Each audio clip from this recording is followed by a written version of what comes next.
Okay, I'm very excited. I'm going to read tonight from my forthcoming collection. Comes out in October, The Natural Order of Things. And I'm very excited to share this work with y'all. I do want to say thank you to Leah, Adam, Travis, the staff, my and Felicia's workshop. This has just been so fun. It's been just a great time. I also have to ask you kind of an awkward favor, which is to please hold your applause to the end, because I want to read all of these poems to y'all. So if y'all would do that, I would greatly, greatly appreciate it. And I'm gonna jump in. Okay. 16 Center. Last week, an insurrection. Yesterday, the second impeachment. And this evening of slurry and wind that makes the old dog wary, I call my grandpa, my mama's daddy, to ask why we called his parents' land 16 Center. He doesn't know. And he laughs, can fathom no reason but his daddy's drunk whimsy and charisma in the naming of those 20 acres of Arkansas backwoods, those pastures and good timber a mile down Columbia County Road 14. Nor does he remember how to call a hog, nor does he remember who first called him Billy, as much his name now as Sam and for nearly as long. We leave what is forgotten behind us easily enough, detour through what rough country he can recall. His Uncle Sonny Boy taking him west to live in Vegas, his grandma, Ma Gladys, in LA rescuing him from Vegas, his baby sister shot, and him 13 holding her feet at the hospital down in Haynesville as she died, his many jobs, his longest love, an outline, a sketch he's drawn before that I want to fix in my mind. I know my questions rarely resolve past trouble. I talk too fast, too high, and nearly unintelligible to him. Yet, we pass an hour this way. He offers some measure of a past we do not share, and it's easier to let be what is lost, to put down what I never carried, and soon enough, well, let me let you go. And soon enough, I love you, this you I know best in story, love best in flesh. So the first part of the book, the first movement in the collection really is poems from my family in Arkansas, the language that we have. And we moved to Iowa in 2020, from Brooklyn. And that was a time. And so it was like getting to Iowa. It's not a particularly interesting accent, and so I felt very hungry for the richness of my family's language, especially my family down in Arkansas. So this is Tell It Short. I'll tell it short, like Miss Jewel. First, the homeless summer, everything I owned packed into a blue tub and my red car's trunk, and where to go. My great-grandma, a new widow, and this summer, the first in 63 years without her Zach. Jewel Lee, mud deer, sitting by the window, peeping, the shifting light, calling, "Who knock?"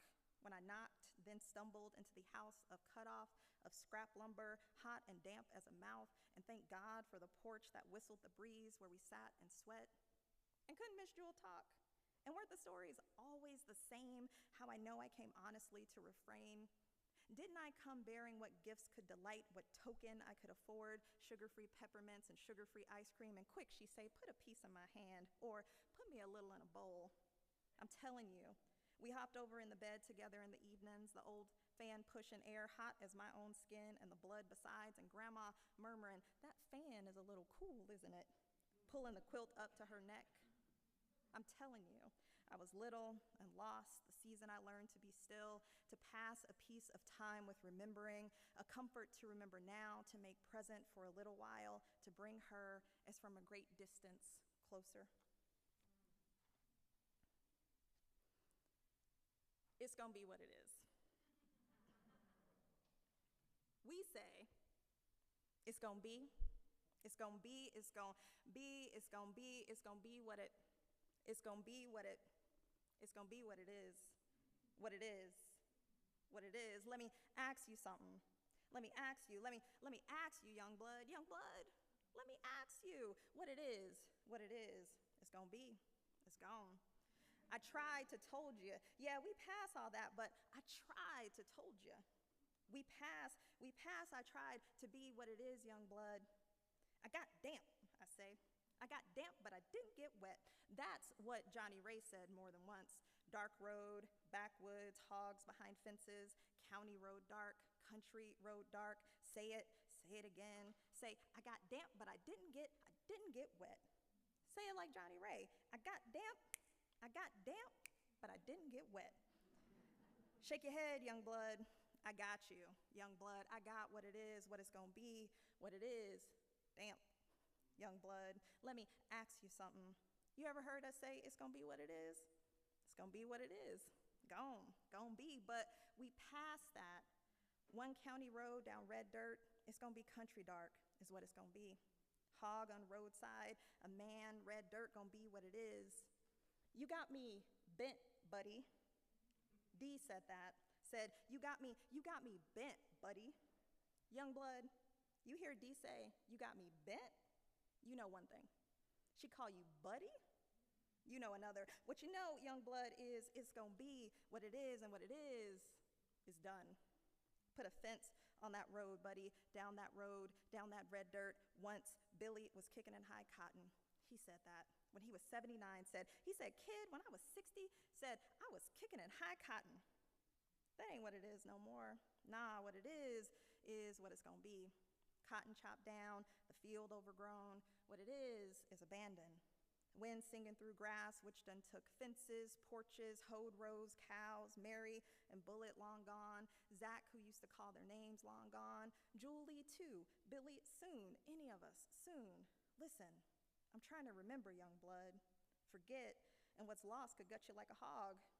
What it is, young blood, is gone. As in past, as in all we have left is what we say, and what we say, young blood, before the end, and that it is, it's gonna be what it is. Thank you. Okay, so I have a baby hippo. I'm gonna read a baby hippo poem. But it's not about Mudang. It's about Fiona. I just want you to be picturing the correct baby hippo. A poem to remind myself of the natural order of things. Observe the baby hippo, early born in hay over concrete, stumbling anew in its enclosure. Taut skin and fat and awkward steps, it stumbles under a fluorescent sun and nearly into the white walls. Hippo baby, little river horse, you should be in a river.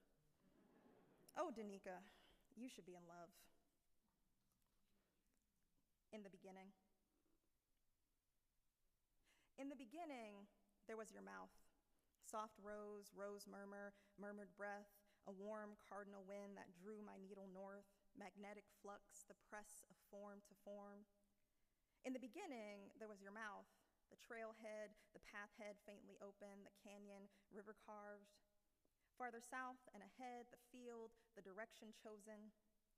In the beginning, there was your mouth, a sky full of stars, raked or raking, clockwise or west, and in the close, our mammoth matter, my heart's red muscle knocked and knocked. In the beginning, there was your mouth, and nothing since but what the earth bears out. That was for Phoebos, in case you were curious. All right. So I wanted to read this next poem in part because I wrote it when I was in a workshop. So this was after my first book came out, and I was in a workshop with Gabby Calvo-Caresi. And Gabby, and this is at the Fine Arts Work Center, and Gabby sent us on a walk, which was genius. They were like, get out of here. I'm gonna look at my phone. I don't know, I'm just guessing. Don't let me put that on Gabby. That's just me speculating. But we went, Gabby sent us out on this walk and then had us draw a map of our walk and then write a poem about the walk. And so I was being extra attentive on this walk. The moon rose over the bay. I had a lot of feelings. I am taken with the hot animal of my skin, grateful to swing my limbs and have them move as I intend, though my knee, though my shoulder, though something is torn or tearing. Today, a dozen squid dead on the harbor beach, one mostly buried, one with skin empty as a shell and hollow feeling, And though the tentacles look soft, I do not touch them. I imagine they were startled to find themselves in the sun. I imagine the tide simply went out without them. I imagine they cannot feel the black flies charting the raised hills of their eyes. I write my name in the sand, Donika Kelly. I watch 18 seagulls skim the sandbar and lift low in the sky. I pick up a pebble that looks like a green egg. To the ditch lily, I say, I am in love. To the Jeep parked haphazardly on the narrow street, I am in love. To the roses, white petals rimmed brown, to the yellow-lined pavement, to the house trimmed in gold, I am in love. I shout with the rough calculus of walking. Just let me find my way back. Let me move like a tide come in. So that the second section is really like love poems, falling in love. So that's fun. And now something different. Now a different kind of thing. A poem to remind myself of the natural order of things. You are of a mind, a reiteration along a different branch, our nearest shared relative, a flatworm. You are in a jar, your tentacles both of themselves and you, spinning the lid from inside. Oh, little octopus, I am full of questions. How did this happen? This laboratory, this maze, the lights you short with a jet of water. Your camera's eye, your hard beak, what you pulled along the ocean floor to your burrow. Where is the ocean? Who put you in a jar? What have they taught you to settle for? What do they know of our several minds?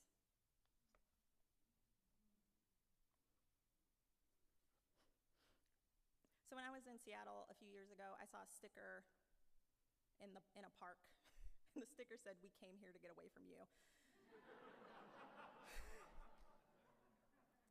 And I thought, that's a great title for a poem. So we came here to get away from you. Port Townsend, Washington. Downhill, a skeleton of an orca suspended, a female beached, belly full at that time of seal and fish, the seal and fish full at that time of poison. The volunteer, white bob, soft face, knew too the desire to see a body, its echoes suspended. Hope, the name given to a dead whale once located by clicks and whistles and echo in inlet and open sea. The volunteer tells me she visited the National Museum of African American History and Culture, said, the saddest part to me, the Emmett Till, do you know him? Exhibit. The whale, killer, weakened by a scaffold of old poison, DDT, PCBs, which no prey can process but holds in its fat, its tissues, its soft parts. See her southern scaffold, Mississippi, Alabama, Georgia.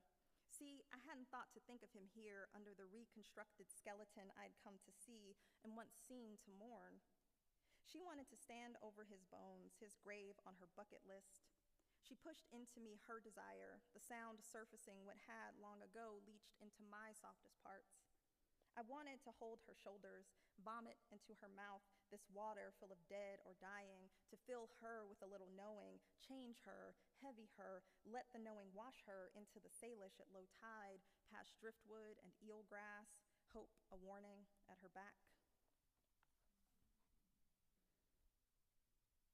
What I might sing. Last Friday, I was thinking of Whitney Houston, and because of you, I was thinking too of America, what I might sing of it. In elementary school, I pledged allegiance. The opening words, still the fastest way for me to find my right hand, for my right hand to find my heart. I struggled to say indivisible, not individual or invisible, but the opposite of both. Over 30 years ago in my hometown, when I was a child in elementary school, faithful in my recitation to the flag, the LAPD pounded into a man's body on the side of the freeway, caught on tape, the camera candid, the verdict not guilty, my neighborhood ablaze, the smoke visible from the kitchen window and on TV. They peeled open too the loose fist of my family, my father and uncle and my aunt's boyfriend Virgil, almost an uncle, and who else besides? The fist black, the state blue, the flag limp, and the classroom's corner. Monotonous metonymy. For as long as I lived in Arkansas, my great aunt, now 88, who was born and will die just off Highway 79, my great aunt, who has a mind you, worked the polls. Before I talked with her last Sunday, I'd imagined some politic romance, a fantasy of a Black woman, a mother at Pleasant Home Methodist AME who remembers Jim Crow, the peanut gallery, the back doors, the lost jobs, big money gone, but she's still here. I imagined her practicing her franchise, volunteering her time, to my mind, righteous. Well, come to find out that she didn't vote until she was in her 30s for Kennedy. Come to find out that after she was fired from Snow White Cleaners after 30 years of service and no pension, well, $125 a day to work the polls, primary or general, was decent enough. The white woman who my aunt called an overseer, kind enough. The money is still necessary after my Uncle June died last year, but the position gone, the overseer gone, the two of us a chorus of, well. I was thinking of Whitney on the train this last Friday, having scrolled past that video of the LAPD refusing to revisit the first time I saw the machine of the state doing its oldest work. I was remembering Whitney singing the Star-Spangled Banner, her white tracksuit, sweat under the lights, above her lip, her vibrato jaw. But why was she singing? I was remembering America, thinking of you on my rumble home, the anthem I used to sing along to, my hand finding my heart because I was young and yielded to most things. And still, listen, Whitney sang the shit out of that song. Marvin, too, the year I was born, his shades a mirror, this poem a mirror I keep turning away from, all parts, no whole, and damn near nothing worth standing for. I never figured out how to get free. The war was all over my hands. I held the war and I watched them die in high definition. I could watch anyone die, but I looked away.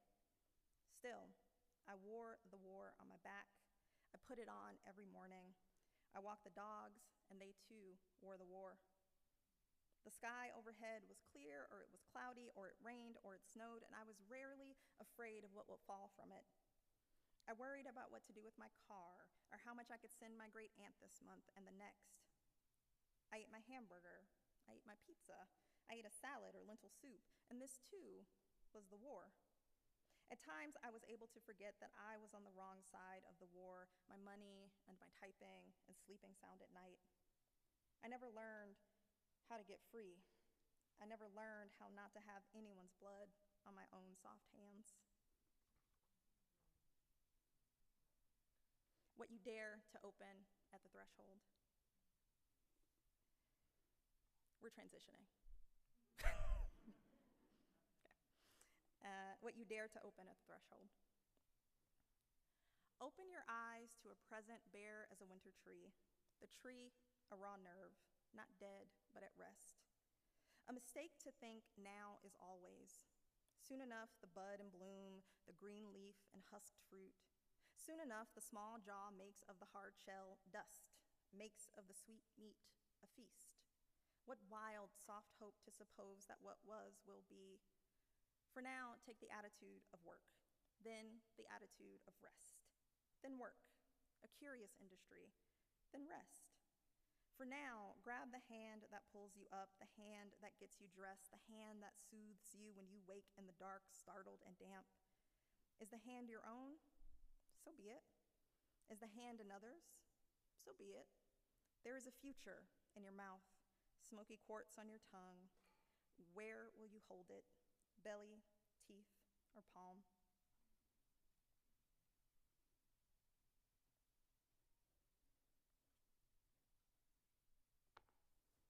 This next poem is also for Melissa.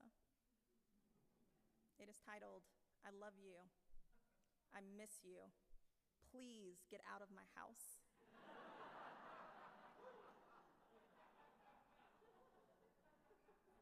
So if you're looking for love poems about long-term relationships, you might peek at this. I love you, I miss you. Please get out of my house. Nothing today hasn't happened before. I woke alone, bundled the old dog into his early winter coat, watered him, fed him, left him to his cage for a day closing just now. My eye drifts to the buff belly of a hawk wheeling as they do in a late fall light that melts Before you left, I bent to my task, fixed in my mind the slopes and plains of your face, fitted in some essential geography, your belly stretched, then soft against my own, your scent familiar as 1,000 evenings. Another time, I might have dismissed as hunger this cataloging, this fitting, this fixing, but today, I crest the hill, secure in the company of my longing. What binds us stretches, a tautness I've missed as a sapling, supple, misses the wind.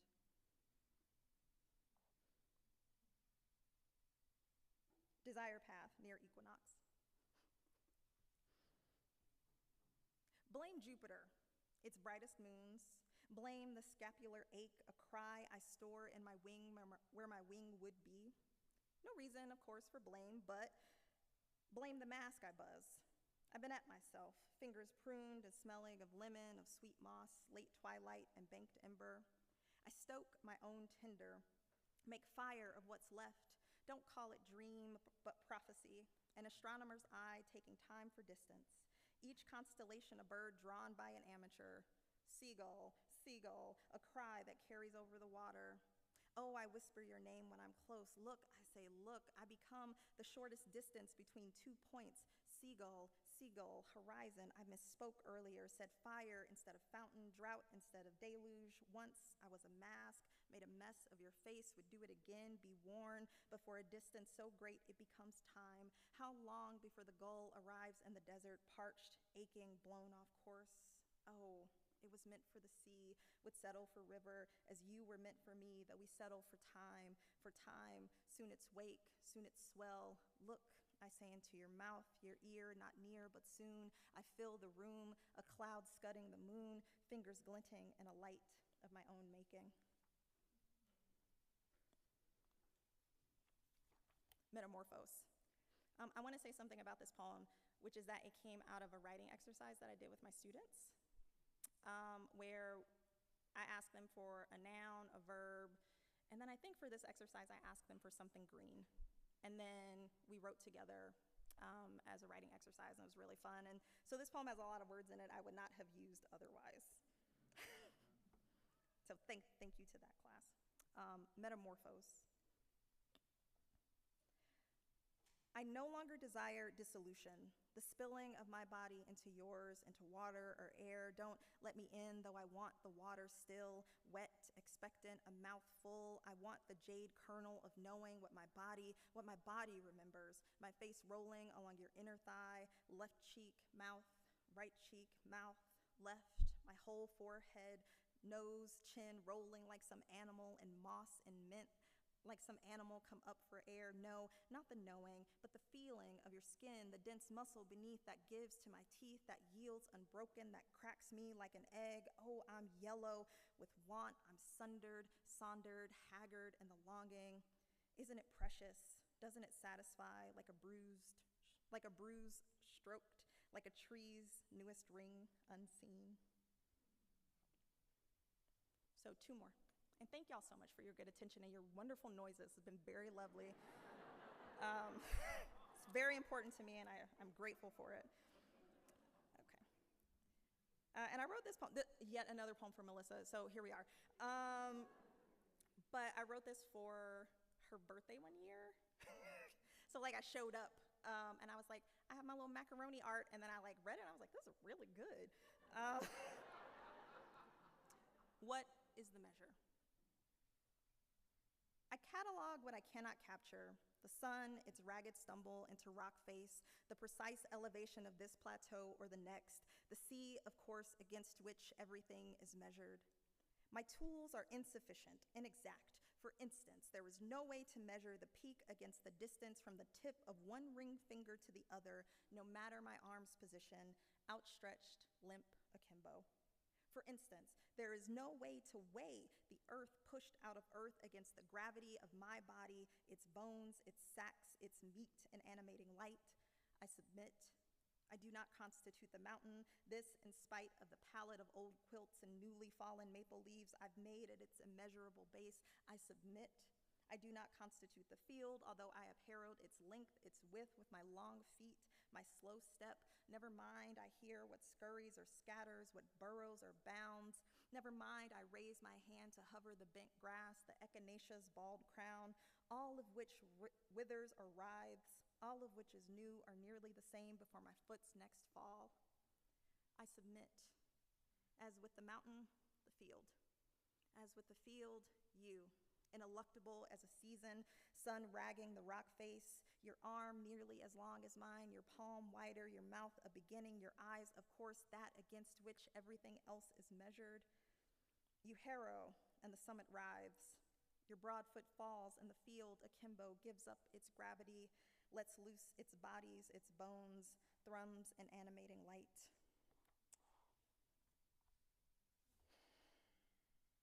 And the last poem, this is for my depressives in the audience, my people. It's called Suicide Watch Spring.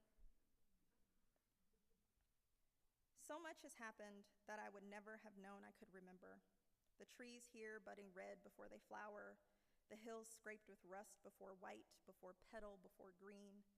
The old dog sprayed by a skunk last fall, carrying that burning oil in his ruff, there still if you breathe deeply enough. Last night, the raccoon froze in mid-lane before my headlights, that I whispered, "Get along, little friend," to its flashing eyes, my rummaged heart. Reading, always, in the sun. Always my chest a sail belled with my own words with every breath on stage. Loving you in the dark, some small animal in the grand scheme. Loving you in the morning, the light breaking like a heart over the plains of our bodies, some small planet in the grand scheme. That I'm happy sometimes to be alive, that such happiness could have happened at all. Thank you.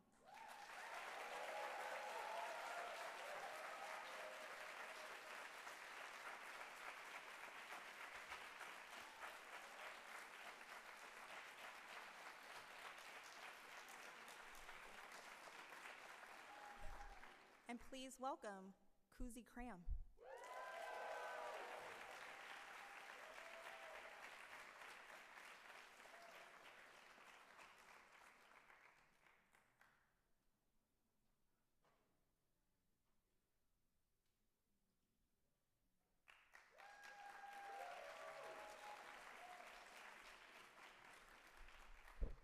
That was so beautiful, I forgot to be nervous. So hello, I'm Cusi, and it has just been very magical to be here again, and thank you to Leah and Adam and Travis and the entire staff for the incredible care that you bestow on us, every day. And a big thank you to my workshop compadre Jesus and our talented and vociferous playwrights for making our class such a good time. Woo! And thanks to my love, Peter, for being with me as I did a lot of crazy writing this week. So it is really great to be here.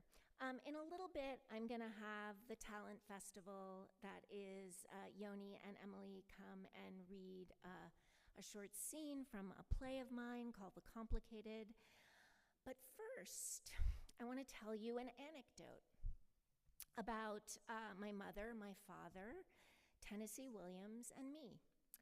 And this is very personal, purposefully an anecdote, not an essay or a monologue or a play.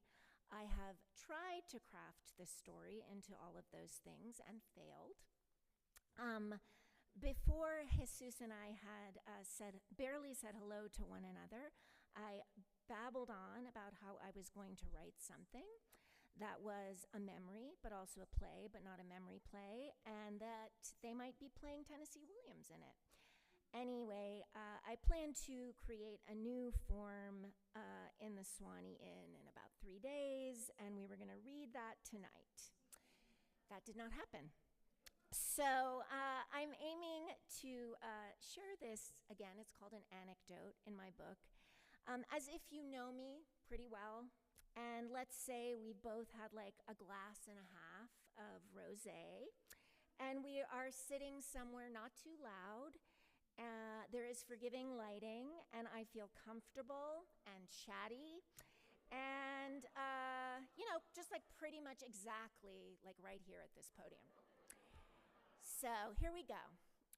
Okay, so when my mother was 44, she decided to leave her career as a White House correspondent and become an actress. She had covered the Nixon, Kennedy, and Johnson administrations and all the marches and assassinations in the 60s, and I imagine she was tired and a little discouraged with the state of the world. In that decade, she had also married a literary bad boy, had my half-sister, and then quickly divorced said bad boy. She did pretty much the same thing with my Bolivian dad, who was the Latino version of a bad boy, known as a Don Juan. And she had met my father when she was covering the UN, where he worked in the Bolivian mission. This sudden career pivot to acting is not as drastic as it might sound. My mother had gone to drama school in her native England, but her family really did not want her to go on the stage in an almost Victorian manner, so she settled on journalism as an alternative. Also, she left England and moved to New York to get the hell away from her controlling family. So, happily, my mother did get some parts in plays, and one of them was in a long-running production of The Importance of Being Earnest, where she played an oddly sexy Lady Bracknell. I mean, it's such a complicated play. Why not make it more complicated? The theater was on East 4th Street in Manhattan, across the street from La Mama, which was there then and still is, thank God. And my mother loved to throw a big party and then make herself scarce. So she decided to do just that. And I guess in the 1970s, if you were in a play on 4th Street and had a party, you invited all the actors in all the theaters on the block to come. So one night, after all the plays were over, downtown came uptown to our apartment on East 61st Street. Our living room was filled with actors and poets and drag queens, which was not actually uncommon in our house. I was 5 at the time and so small, my view was confined to a maze of sparkly tights, satin pants, stilettos, platform shoes, but I could handle it. Like I said, New York's downtown art scene was my beat. Then I saw her. She was bending down to pick up an earring that had fallen on the floor. And just like that, I was eye to eye with the Wicked Witch of the West from The Wizard of Oz. To clarify, the actress who played the Wicked Witch of the West was physically in our living room. To make things even worse, I had just seen The Wizard of Oz with my dad at Radio City and had recurring nightmares that she was coming on her broom to take me and my little cat Cindy back to Kansas, which seemed much scarier to me than Oz. I needed to find my mother. I searched everywhere. I pulled on the pant leg of an actor who played Algernon to my mother's sexy Bracknell and asked if he had seen her. He laughed and said she was hiding because Tennessee had come to the party. She was petrified to meet him. I didn't care how scary this Tennessee person was. We had an evil witch situation on our hands. I found my cat Cindy and ran for cover under the dining room table. I was a kid who felt very safe under tables and spent a lot of time looking at the world from that angle. A man with a goatee sauntered into the empty room. He was dressed in a 3-piece white suit. He sat down and smoked. I noted his silver cigarette case. Eventually, he saw me under the table and very politely asked if I was enjoying the party. I emphatically told him I was not. and that I needed to find my mother and get her to call the super and have him get rid of our in-house Wicked Witch of the West. I also explained how my mother had disappeared because she was afraid of somebody called Tennessee. Who was this Tennessee? And wasn't that a state anyway? He laughed and laughed and laughed and told me that he was Tennessee, and he promised that he was not frightening, and neither was Margaret Hamilton, the actress who played the witch in The Wizard of Oz. Then he invited me to come out from under the table. I wasn't a kid that trusted people easily, but something about him seemed consoling and fun. I also really wanted to play with his cigarette case. My grandfather had one, and I loved opening it and closing it and offering him a smoke and then taking one for myself and pretending to puff like I was a movie lady.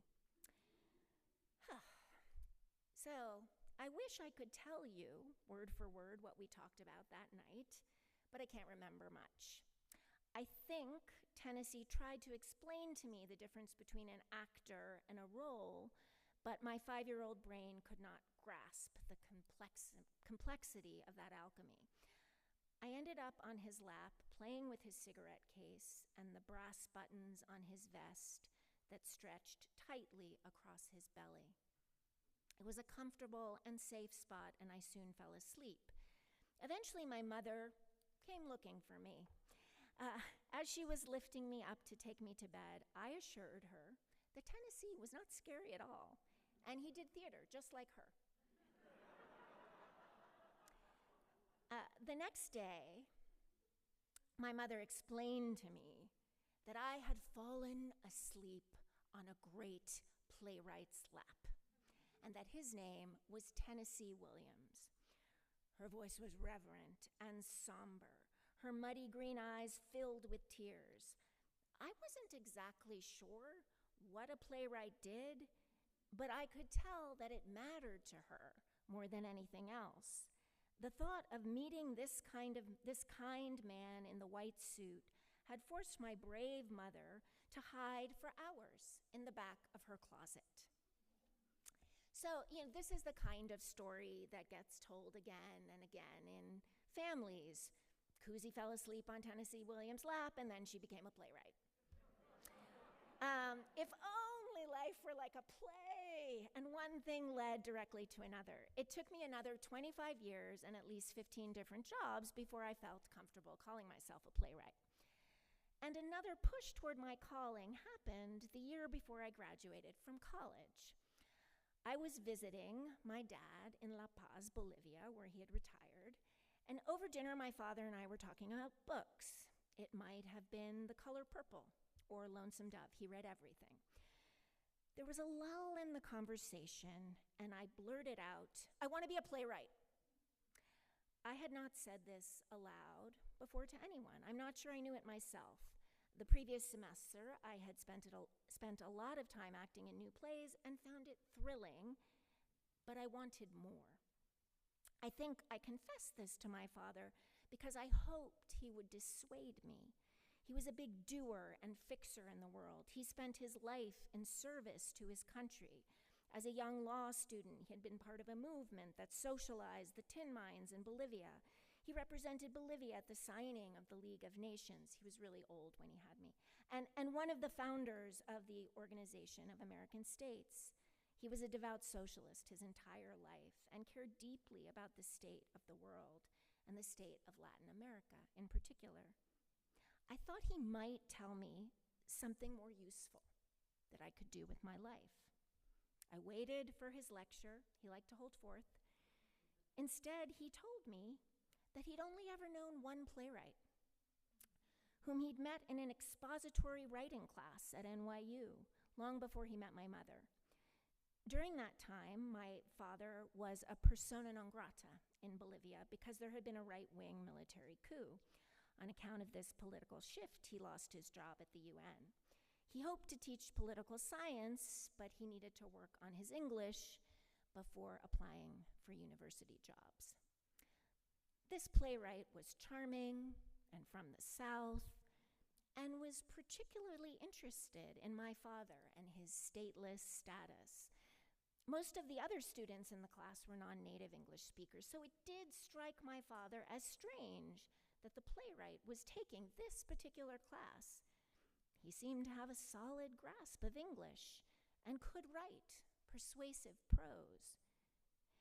It also turns out that the playwright had a play going up on Broadway, and he invited my father to opening night. And that is how my Bolivian dad found himself at the opening night of A Streetcar Named Desire, which, to quote him, was magic. So many questions. What was Tennessee Williams doing at an expository writing class?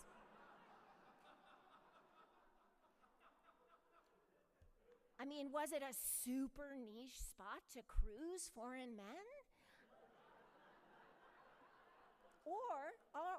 Or maybe a comforting place to feel like a good writer during the agony of rehearsal. Possible, right? So I'm going to go out on a limb here and say I think my father was definitely Tennessee's type. Dark, brooding but charming, with a storied past and a present that was very precarious. I asked my father whether or not he thought Tennessee was trying to pick him up, and he said, "That's ridiculous." So, is this why I'm here? Full confession, I did tell Leah the story about Tennessee when she interviewed me to teach. I don't think I told her the story about my dad because it felt like too much for an interview. I also think I would have probably become a playwright without these two events. But my mother's uncharacteristic awe of Williams and his work, and my father's wonder at Streetcar and his enthusiasm for me to pursue what was then just an inkling, both of these things felt like kinds of blessings. But what comes to mind is something more prescient than my own awkward journey to writing. It is one of Williams' most famous lines from one of his finest characters, Blanche Dubois. I've always depended on the kindness of strangers. From my very, very limited experience, I would say that Tennessee lived that quote in another way. He was kind to strangers. I imagine at that rager of a party in 1973, there was someone more interesting to chat with than an odd little girl who was afraid of witches and liked to sit under tables. And he invited an idealistic, very, very straight Bolivian man who had spent his life representing a country he could no longer return to, not to any performance of his play, but to opening night. You know, I feel a spirit of kindness in this place, which no doubt comes from Leah's careful stewardship, and with perhaps a whisper of it from the festival's patron writer. It is not hard to be kind here. Everyone is so interesting and also cares about art and words and the world. But if I might invoke a wish or a spell or a deep hope in this tortured moment we are in, it would be for all of us gathered here to make kindness to strangers of all kinds a regular practice in our lives. It is a small task, as shown here, that ripples large. End of anecdote. Okay. Thank you. Okay, now, if I can invite Emily and Yoni up.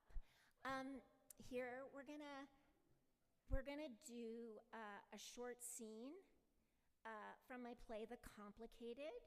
And this play exists in many forms. It began as a TV pilot, and then the first scene of the play was produced as a one-act at EST's Marathon of Short Plays, and then I made a whole play, and it had a workshop production in 2024, and, you know, I don't know what it's going to become next, a podcast? I'm not sure. Anyway, so this play is set in a bathroom Yorkville, where I grew up, over 40 years. And there are some other characters in this, but this is actually the first time that Louise and Santiago meet, so that's really all you need to know. And the play is, I think this scene is a bit of an imagined meet cute between my parents, who you've now heard a bit about. And full disclosure, they did not meet in a bathroom, but at a cocktail party. And I'm going to read stage directions. Are we all good? I'm just going to give myself a little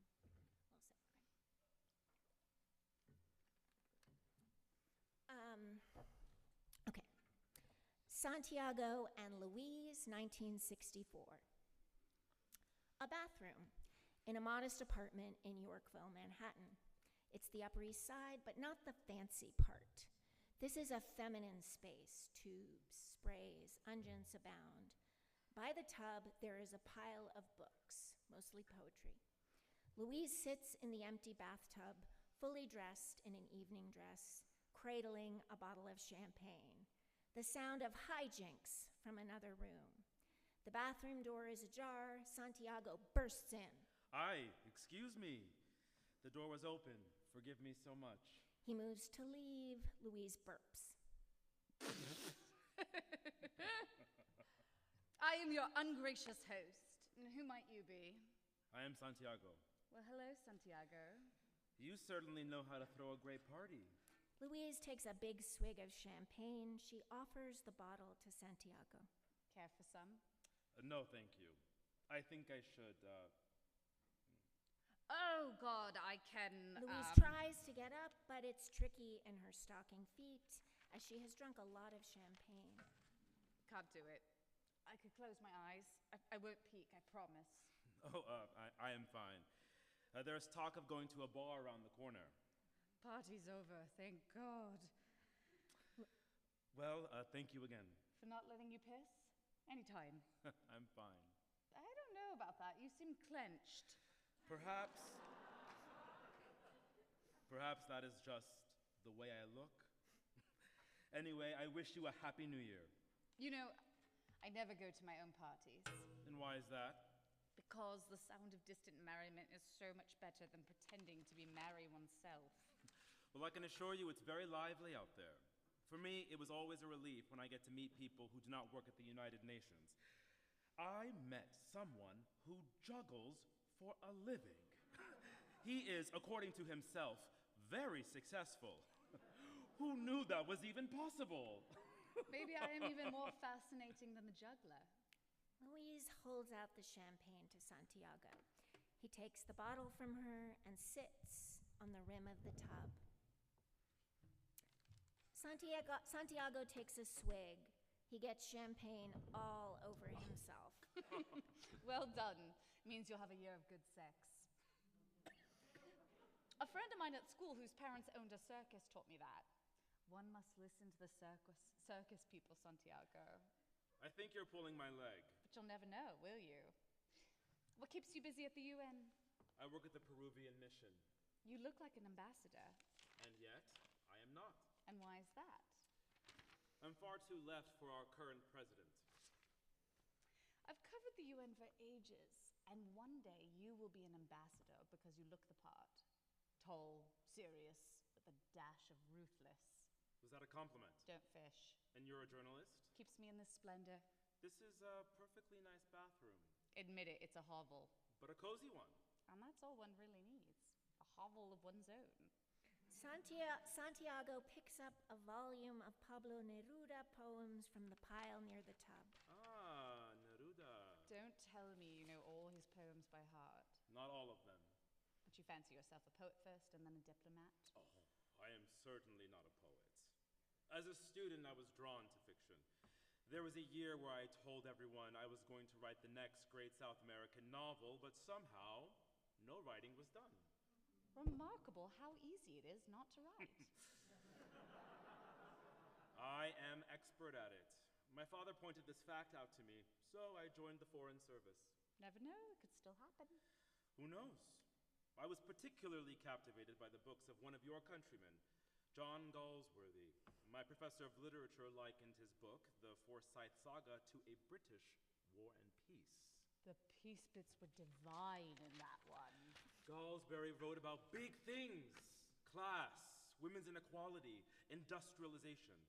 He took it all on, and I admire him for that. To write about your time, it's no small feat. Stop lecturing and read me your favorite Neruda. Go on. Santiago leaves through the book. This one, yes. Take bread away from me, if you wish. Take air away. But do not take from me your laughter. When my steps go, when my steps return, deny me bread, air, light, spring, but never your laughter, for I would die.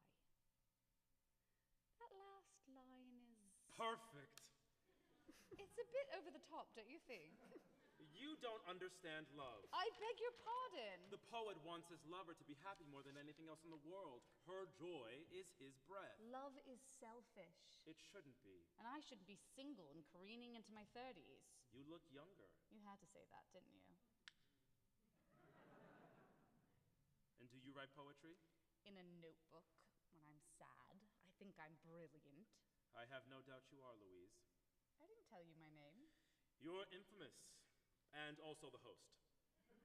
Who on earth brought you here? My wife, Estrella. Well, Estrella is just marvelous. I am very lucky. And I'm not just saying that. She was thrilled to meet you. New York can be quite lonely for a diplomat's wife. She's unexpected, Estrella. She can be so tiresome given that she's so damn beautiful and witty. And when I say witty, I mean she really knows how to cut through things with her words. I am familiar with this particular talent of hers. So you're the infamous Santi. I didn't put two and two together because champagne. Santi, vámonos. Go. The night is almost young, like me if you squint. It's lovely to meet you, Santiago. I hope you have a wonderful 1965, Louise. Maybe you're right about that last line. We should all aspire to a love like that. I hope that you and Estrella have that together. And good night to all. Louise slides down the side of the bathtub. Santiago takes a card out of his wallet and delicately places it on the rim of the sink. Call me sometime. I don't think I will, thank you. And why is that? You're brilliant, ambitious, and utterly faithless. You can be cruel, but also have a deep moral center that pushes you towards kindness when it most matters. You were brought up well, with dwindling funds. You're privileged but poor. That might be where the cruelty comes from. All those kingdoms lost. Even though you pretend to hate all that, you know you would have been a good ruler. A king without a kingdom. Dangerous stuff. Let's have lunch anyway. Only if we can have it in the delegates' dining room at the UN. The food there is very mediocre. But it's full of such fascinating people. And it must be a 3-martini lunch. I'm going to teach you to drink, Santi. Now go and get yourself a hell of a hangover. Consider it practice for our lunch. Aye, aye, Captain. Don't you want to say goodbye to your guests? God, no. I want them gone, gone, gone, like this wretched year. And watch out for the juggler. He's a part-time pickpocket. I think we're going to be great friends, Louise. Santiago leaves. Louise slowly pulls herself out of the tub and picks up Santiago's card. And maybe, just maybe, she grins. End of scene.